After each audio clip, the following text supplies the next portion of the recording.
Hello, Bryan City Schools. Today is Wednesday, March 14th. Are you looking for a job this spring or summer? Check out the bulletin board by the high school office for any area business that is looking to hire. Attention students, if you are somebody who likes to explore the different cultures of the world, the Rotary Club is sponsoring a World Community Workshop that will study the history, customs, economic, and political issues of the Vietnam, exploring the past, experiencing the now. The event will be held at the Defiance College from Thursday, May 10th to Saturday, May 12th.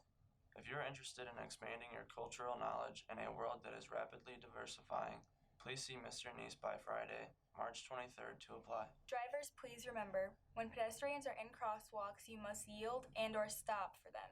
You are not permitted to roll through crosswalks as pedestrians are walking through and/or exiting the crosswalk. Tickets are on sale in the athletic office for the 35th annual Four-County All-Star Cage Classic to be played on Friday, April 6th at Bryan High School. From our school, Allye Minor, Sidney Lamberson, Zhane, Cupp, and Peyton Lamberson will be playing. Tickets are $5 and proceeds go to the Special Olympics. There will be a slam dunk contest and a three-point shoot-off contest held between the girls and the boys All-Star Games. Come watch the fun. Buy your tickets early, support our players in Special Olympics. Go Bears or go home.